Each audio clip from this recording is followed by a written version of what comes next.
Dans cette édition, nous irons à Bouna, où une marche pour la paix a été organisée aujourd'hui par la communauté Koulango. C'était en présence du ministre d'État, ministre de l'Intérieur et de la Sécurité, Ahmed Bakayoko. À l'issue de la marche, la communauté Koulango lui a exprimé ses préoccupations. À Grand Bassam, on s'attelle à refermer la page sombre du 13 mars. La royauté des Nzima Kotoko a organisé aujourd'hui une cérémonie de purification pour chasser les mauvais esprits de la cité. Le nouveau président centrafricain Faustin Archange Touadéra a prêté serment aujourd'hui à Bangui. La cérémonie d'investiture qui marque la fin de la transition a eu lieu dans le plus grand stade de la capitale centrafricaine en présence de plusieurs chefs d'État. En France, après 4 mois d'intenses débats sur la révision de la Constitution, le président François Hollande jette l'éponge. Le chef de l'État français renonce à la révision de la Constitution sur la déchéance de la nationalité pour faute de compromis entre l'Assemblée nationale et le Sénat. Bonsoir à tous, voilà pour le sommaire. Bienvenue dans le 20h sur RTI1. Avant de développer tous ces titres, je vous livre ce communiqué de la présidence de la République. Son Excellence M. Alassane Ouattara, président de la République de Côte d'Ivoire et président en exercice de l'Union économique et monétaire ouest-africaine UEMOA, a reçu ce mercredi 30 mars 2016 en sa résidence de Mungins, France, le président élu du Bénin, son Excellence M. Patrice Talon. Au cours de leurs échanges, le président Alassane Ouattara s'est réjoui du déroulement pacifique du scrutin présidentiel, confirmant ainsi la maturité démocratique du peuple béninois. Il a par ailleurs réitéré ses vives félicitations au président Talon pour sa brillante élection et lui a adressé ses vœux de réussite dans l'exercice de son mandat. Les deux chefs d'État se sont engagés à œuvrer au renforcement des excellentes relations de fraternité et de coopération qui existent entre le Bénin et la Côte d'Ivoire. À Grand Bassam, je l'annonçais en titre, on s'attelle à refermer la page sombre du 13 mars. La ville historique affiche sa volonté de revivre après le passage des terroristes. La royauté des Nzima Kotoko a organisé aujourd'hui même une cérémonie de purification pour chasser les mauvais esprits de la cité visée par les terroristes le 13 mars dernier. Herman Niamien. Le 13 mars dernier, la Côte d'Ivoire subissait une agression terroriste sur la plage de Grand Bassam, faisant officiellement 19 morts et 33 blessés. Plus de 2 semaines après ces événements tragiques, la royauté décide de purifier les terres de Grand Bassam, comme l'exige la tradition. Chaque fois que le sang humain est versé de manière outrancière, comme ce fut le cas le 13 mars, il faut absolument purifier la terre pour la santé de la population de Bassam. Pour la circonstance, la mission est confiée aux Komiens, c'est-à-dire les prêtresses traditionnelles qui ont en charge la protection du royaume des mauvais esprits. Après des incantations et la libation, des processions se feront entre la mer et le lieu de la cérémonie. Selon l'explication, c'est pour sortir les âmes des noyés de la mer, pour les ramener au lieu indiqué, soit dans un cimetière, parce qu'on les a conduits au cimetière. Pour implorer la clémence des man afin que pareil événement ne se reproduise à Grand Bassam ou même en Côte d'Ivoire, 4 moutons et 5 poulets sont sacrifiés. Et selon la position, elles interprètent ou le génie accepte ou il refuse en fonction de la position que prendra la volaille égorgée. Mais là, je pense que ça a été positif.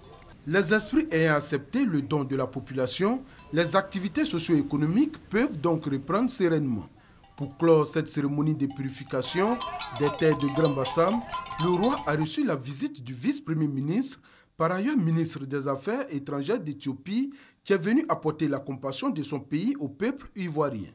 My visit to Grand Bassam is visite ici à Grand Bassam est pour exprimer la solidarité du gouvernement et du peuple d'Éthiopie à la Côte d'Ivoire. L'attaque à Grand Bassam, c'est aussi l'attaque contre l'Afrique, l'Éthiopie et le monde entier. Le vice-premier ministre éthiopien indique que ces événements malheureux doivent favoriser l'union entre tous les pays afin de combattre ensemble le terrorisme. Et voilà le ministre éthiopien des Affaires étrangères venu apporter son soutien au peuple ivoirien après l'attaque de Grand Bassam a échangé avec son homologue ivoirien. 2 points ont été abordés, les préparatifs des 50 ans de partenariat entre les deux États et la signature d'accords dans divers domaines pour l'intensification des rapports diplomatiques dans les années à venir. L'un des accords a été annoncé désormais pour se rendre en Éthiopie, plus besoin de visa pour les titulaires de passeports diplomatiques. Nous prenons maintenant la direction de Bouna, où une marche pour la paix a été organisée aujourd'hui. C'est une initiative de la communauté Koulango. Elle ne veut plus de violence dans la région. La procession s'est faite au moment où le ministre d'État, ministre de l'Intérieur et de la Sécurité, est en déplacement de la région. La communauté Koulango lui a exprimé ses préoccupations. Elle réclame plus de soutien et d'assistance de l'État. Doua de Lazer est notre envoyé spécial dans la région. Une marche de protestation. La communauté Koulango de Bouna ne veut plus de dozo dans la région du Bunkani. Selon les jeunes et les femmes de cette communauté, la présence des dozo dans la localité perturbe la cohésion sociale. Cette doléance est bien notée par le ministre d'État, ministre de l'Intérieur et de la Sécurité, Ahmed Bakayoko, dépêché sur place à Bouna par le président de la République, Alassane Ouattara. Selon lui, pas question de diviser les peuples Lobi, Peul et Koulango, déjà unis par des liens historiques. Nous avons pris note de toutes les préoccupations qui ont causé cette situation et elles seront traitées. La chance de pouvoir réunir les chefs de toutes les communautés et nous demandons à toutes les populations d'apprendre à revivre ensemble. C'est le vivre ensemble qui peut garantir une stabilité d'une région et cette région a besoin de développement. Nous ferons tout pour accompagner les familles des victimes. Plusieurs concertations avec les autorités coutumières ont permis au roi du Bunkani et au chef des lobbies de poser un acte fort, celui de la réconciliation. Nous sommes condamnés à vivre ensemble, les 3 communautés qui sont dans cette région-là. Il n'y a pas de raison vraiment que nous quittions ce chemin. Vraiment, l'appel que je réitère est que nous avons intérêt à créer les conditions de cette cohabitation. Le camp Onussi et la résidence du préfet ont été visités par la délégation ministérielle. Des dispositions sécuritaires sont déjà en cours dans les villages à travers des patrouilles mixtes des forces républicaines de Côte d'Ivoire et des soldats de l'ONUCI. Des mesures de sécurité qui devront permettre à plus de 2000 réfugiés présents sur les sites d'accueil de Bouna de regagner leurs habitations. Intéressons-nous maintenant à la situation sanitaire à Bouna. Après ces affrontements, les sites des déplacés ont été pourvus en médicaments. Les mesures sanitaires ont été renforcées par le gouvernement. Les populations bénéficient de prises en charge physique et psychologique. Les enfants âgés de 9 mois à 15 ans ont été vaccinés contre la rougeole. Salima Toudia, Thomas Kessambi. Depuis le 24 mars dernier, début des affrontements intercommunautaires à Bouna, des mesures sanitaires ont été prises par le gouvernement pour faire face aux différents cas de santé qui s'imposent.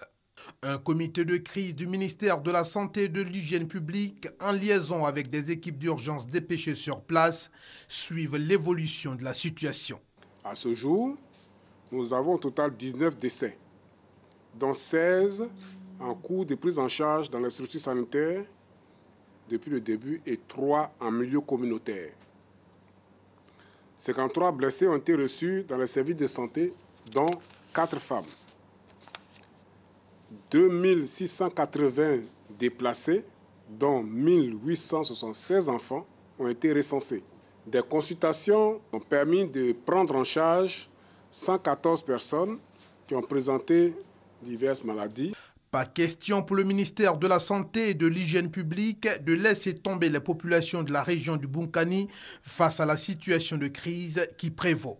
La prise en charge sanitaire et psychologique gratuite est même renforcée. La ministre de la Santé et de l'Hygiène publique a dépêché en urgence sur place la directrice générale adjointe de la Santé avec des médicaments de première nécessité en appui à la gestion locale. Un deuxième envoi de médicaments a été fait pour renforcer le dispositif le lundi 28 mars 2016. Des actions de prévention ont été menées et sont en cours actuellement, à savoir de la vaccination contre la rougeole des enfants de 9 mois à 15 ans sur les sites de déplacés pour éviter la survenue de l'épidémie de rougeole.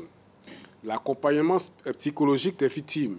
En outre, L'évolution de la situation sanitaire est favorable, ajoute le ministère. Les blessés hospitalisés sortent progressivement de l'hôpital et le nombre de déplacés sur les sites commence à connaître une baisse. Et voilà tout ce que l'on pouvait dire sur la situation à Bouna ce soir.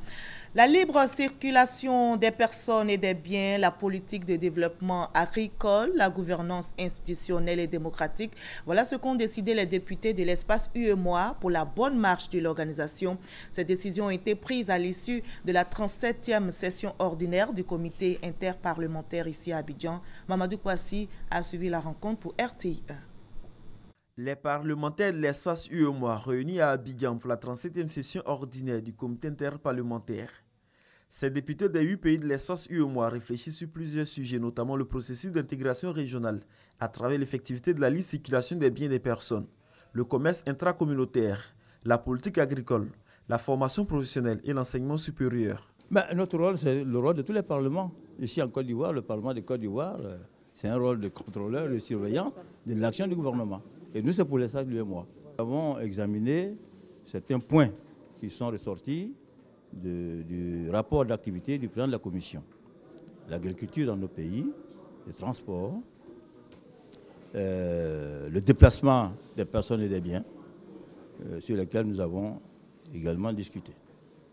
Voilà ce que nous pouvons réellement retenir.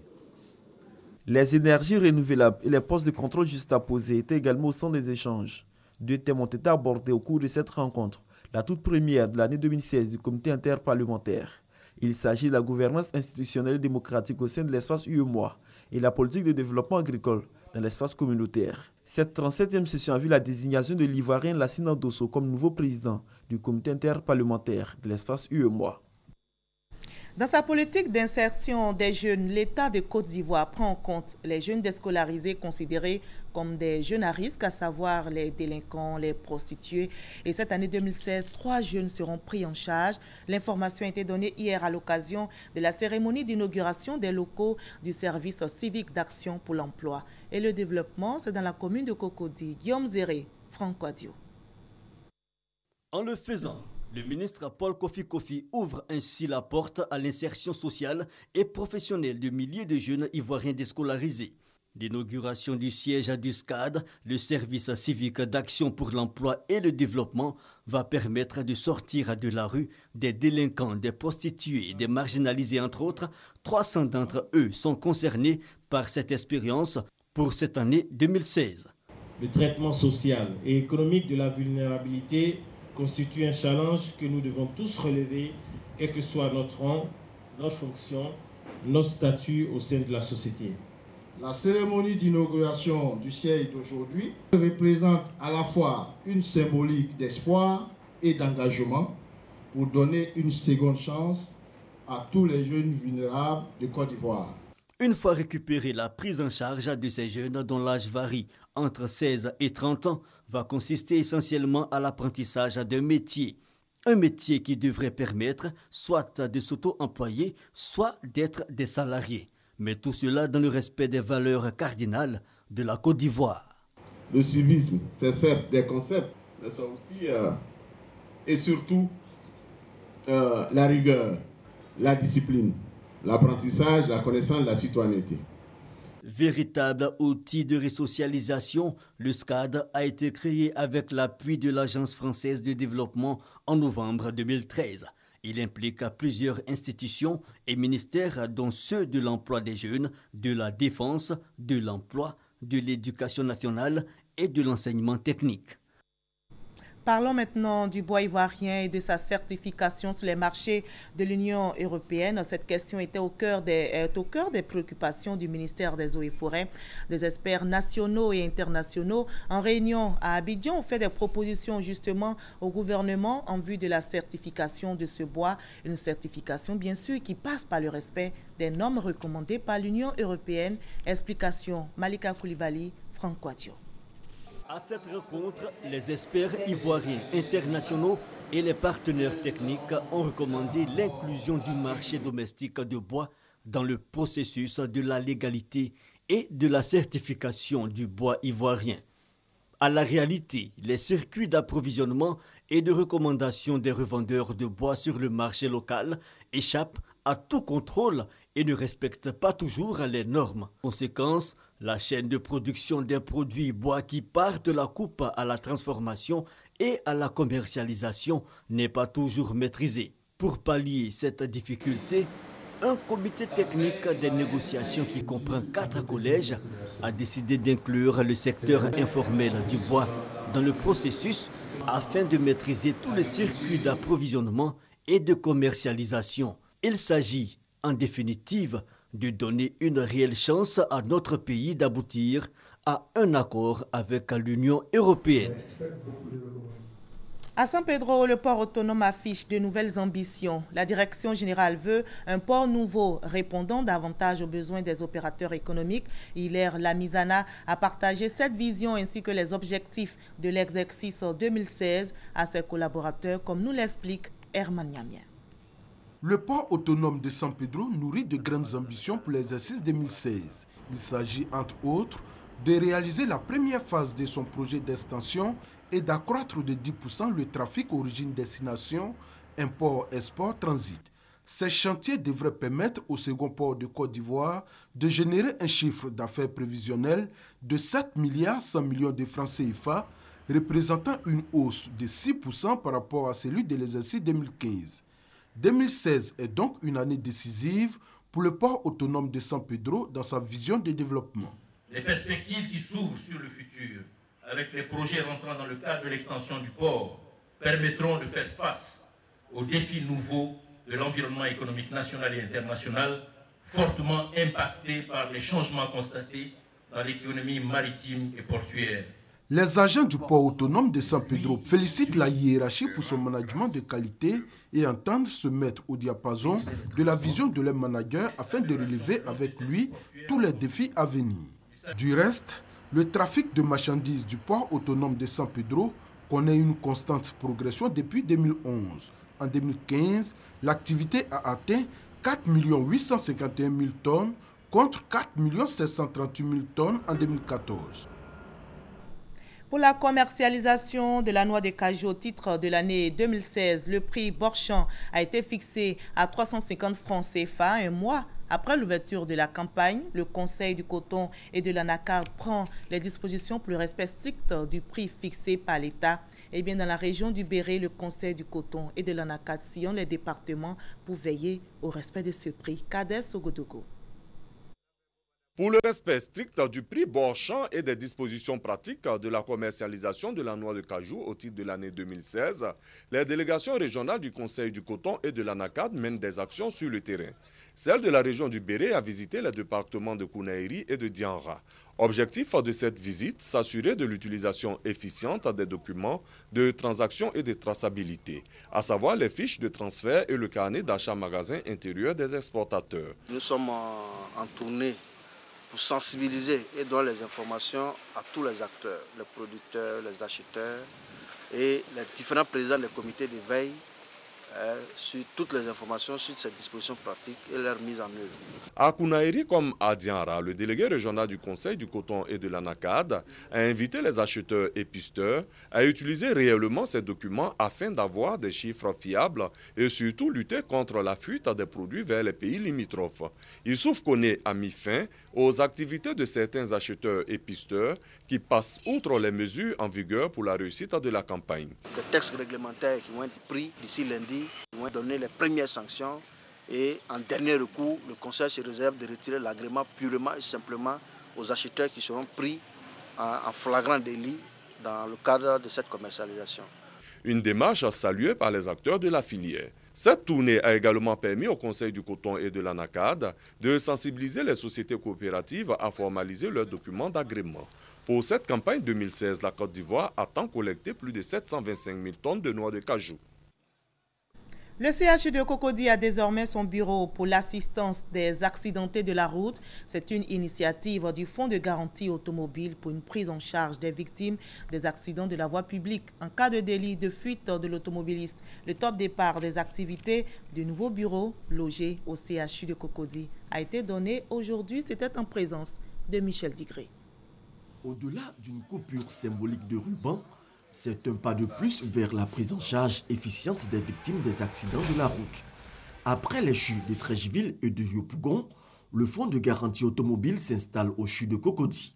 Avec la même feuille de route, la prise en charge des accidentés de la voie publique lorsque les véhicules ne sont pas assurés ou dans les cas de délit de fuite. Nos services se mettent à votre disposition pour prendre non seulement en charge la victime au plan des séquelles, donc au plan médical, mais également, comme je l'ai indiqué tantôt, au plan de l'indemnisation, quand la personne montre des séquelles et que cela doit pouvoir faire l'objet d'une indemnisation. Au cours de la rencontre entre les responsables du fonds de garantie automobile et ceux du CHU de Cocody, les deux parties ont souhaité pousser plus loin leur collaboration. Il faut un constat, il faut que vous soyez saisis par un PV avant que vous enclenchiez vos démarches de prise en charge. Nous avons souhaité que nous puissions réfléchir à un cadre où de façon systématique, tous les blessés de la voie publique puissent bénéficier d'une prise en charge, quitte à ce que, par action récursoire, vous puissiez rentrer dans les questions d'indemnisation. Ceci pourrait constituer pour nous vraiment un véritable cadre d'amélioration de la prise en charge de nos accidentés de la voie publique. La direction générale du fonds de garantie automobile a pour ambition d'ouvrir ses bureaux dans tous les grands centres hospitaliers du pays. Le forum d'Ayamé était ce mercredi le théâtre de violences entre commerçants et forces de l'ordre. Les quelques 300 magasins que compte le site sont restés fermés. À l'origine de cette situation, un désaccord entre la mairie et les commerçantes. Et la réaction du maire ainsi que celui du promoteur vous seront proposés dans nos prochaines éditions. Donc la réaction du maire et celle du promoteur vous seront proposées dans nos prochaines éditions par nos reporters Alexis Rouedraogo et son équipe.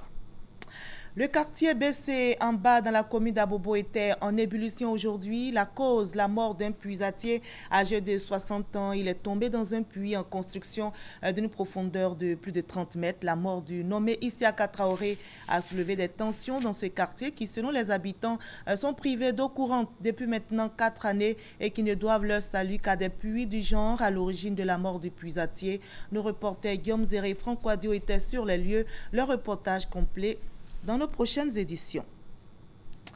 En politique à présent, le RDR en mission de remobilisation dans la région du Béré. La mission était conduite par le ministre Adama Koné.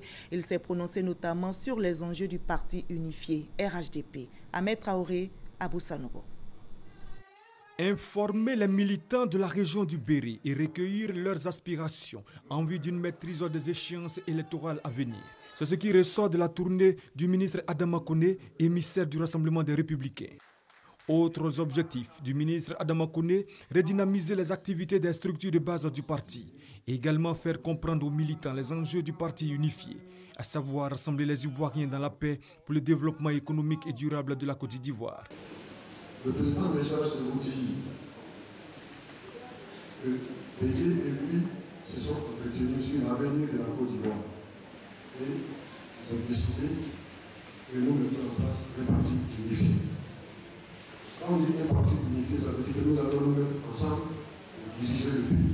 L'émissaire du Rassemblement des Républicains a par ailleurs indiqué aux populations du Béré que l'année 2016 verra la tenue de 2 importantes échéances électorales, à savoir le référendum constitutionnel et les élections législatives. Pour être à la hauteur de ces enjeux, il exhorte les militants de son parti à rester forts et unis. Et cette nouvelle triste en provenant de Toumoudi dans la région du Bélier. Hier, l'orage qui s'est abattu sur la ville a causé des dégâts importants. La clôture principale de la prison civile de Toumoudi s'est effondrée. Les forces de sécurité ont été déployées sur les lieux pour assurer la sécurisation. L'orage a aussi arraché les toitures et clôtures de la préfecture et d'autres habitations. La culture abourée à l'honneur depuis mardi. Le Popo Carnaval bat son plein à Beaunois. La 36e édition, ouverte avant-hier, s'achève le 10 avril prochain. Et cette année, le Popo Carnaval de Beaunois rend hommage à un grand homme des planches, le comédien ivoirien Agué Daniel, et à des forums d'investisseurs. Issa Yeo, Abou Sanogo. Beaunois aux couleurs du Popo Carnaval. Pendant 2 semaines, cette ville va vivre au rythme de la culture abourée. Avant le démarrage de cette 36e édition, 1 minute de silence en hommage aux victimes de l'attentat du Grand Bassam. Un autre hommage au cœur de ce Popo Carnaval, celui rendu au comédien Adji Daniel, malade depuis des années. Pendant près de 40 ans, il a égayé la population ivoirienne. Aujourd'hui, il est tout à fait indiqué que ses parents de Beaunois lui rendent un hommage. Le Popo Carnaval est désormais une manifestation ouverte à d'autres cultures. Le jumelage entre la ville de Beaunois et celle de Boundiali et l'invitation d'autres pays comme le Burkina Faso et le Mali en sont une parfaite illustration. Le Popo, après avoir été un événement de la région du Sud Comoé, est devenu un festival d'envergure, je dis nationale mais internationale. L'âme du Popo est à consolider. Le Popo Carnaval est une fête de réjouissance populaire où la solidarité et la fraternité font bon ménage. Des valeurs favorables au développement du tourisme. De quoi réjouir le ministre du Tourisme. Le Popo Carnaval est une manifestation culturelle, mais le tourisme utilise la culture comme matière première. Si on n'a pas de culture, qu'est-ce qu'on va vendre à nos touristes? C'est sûr, on a 550 km de plage, mais on vend le tourisme culturel, on vend le tourisme écologique, les parcs, les réserves. Et regardez cette belle forêt que la Côte d'Ivoire gagnerait à entretenir. 400 exposants et plus de 15 000 visiteurs par jour sont attendus pour cette 36e édition du Popo Carnaval de Beaunois. En Centrafrique, le nouveau président Faustin Archange Touadéra a prêté serment aujourd'hui à Bangui. La cérémonie d'investiture qui marque la fin de la transition a eu lieu en présence de plusieurs chefs d'État. Il a promis de préserver la paix. Ce professeur de mathématiques, ex-premier ministre du gouvernement Bozizé, Faustin Archange Touadéra, est investi ce mercredi à Bangui. Élu le 14 février dernier avec 62,71% des voix, il prend officiellement les rênes du pays. Investiture qui se présente comme un tournant décisif pour la Centrafrique. Reconnu comme grand bosseur, de lourdes tâches attendent Faustin Touadéra. Sur le plan sécuritaire, il va devoir redresser urgemment un pays mal en point, déchiré par 3 années de violence intercommunautaire. Il y a aussi le défi de la réconciliation des Centrafricains, le redressement de l'administration, de l'économie du pays, mais aussi celui de la refondation de l'armée. Le ministre français de la Défense, Jean-Yves Le Drian, a annoncé ce jour la fin de l'opération Sangaris dans le courant de l'année 2016, après 3 ans d'affrontements. Après 4 mois d'intenses débats sur la révision de la Constitution, le président François Hollande jette l'éponge. Le chef de l'État français renonce à la révision de la Constitution sur la déchéance de la nationalité pour faute de compromis entre l'Assemblée nationale et le Sénat. François Hollande clôt ainsi le débat et déplore l'attitude hostile de l'opposition qui se rejette la responsabilité de l'abandon de la réforme constitutionnelle sur la déchéance de la nationalité pour les auteurs d'actes terroristes. En Libye, le chef du gouvernement d'union nationale parrainé par l'ONU est arrivé cet après-midi à Tripoli et ce, malgré l'hostilité du gouvernement non reconnu qui règne en maître depuis août 2014. Le climat est tendu à Tripoli. Le spectre des combats plane sur la ville. Depuis la volonté du gouvernement d'union nationale parrainé par l'ONU de s'installer dans la capitale, malgré le refus catégorique de Farj Libya, le gouvernement non reconnu. Craignant les combats, les habitants de Tripoli ont pris les devants. Les familles font des provisions, redoutant les ruptures de stock et les files d'attente s'allongent devant les banques. C'est tendu et les gens sont fatigués. Il n'y a pas de salaire ni d'argent dans les banques. Le fait d'avoir 2 gouvernements différents provoque de graves problèmes. Malgré tout, les habitants de Tripoli espèrent une solution de dernière minute pour freiner l'effondrement de l'économie et l'insécurité qui affectent leur quotidien. Entre-temps, des nostalgies de la monarchie se signalent. Le gouvernement d'union nationale a été mis en place à la suite de l'accord politique signé en fin 2015 au Maroc sous l'égide de l'ONU par les députés des 2 parlements rivaux. Avant de nous quitter, je rappelle que son Excellence M. Alassane Ouattara, président de la République de Côte d'Ivoire et président en exercice de l'Union économique et monétaire ouest-africaine UEMOA, a reçu aujourd'hui en sa résidence de Mougins en France le président élu du Bénin, son Excellence M. Patrice Talon. Au cours de leurs échanges, le président Alassane Ouattara s'est réjoui du déroulement pacifique du scrutin présidentiel, confirmant ainsi la maturité démocratique du peuple béninois. Il a par ailleurs réitéré ses vives félicitations au président Talon pour sa brillante élection et lui a adressé ses vœux de réussite dans l'exercice de son mandat. Les deux chefs d'État se sont engagés à œuvrer au renforcement des excellentes relations de fraternité et de coopération qui existent entre le Bénin et la Côte d'Ivoire. Point final à cette édition. Je vous retrouve demain à la même heure.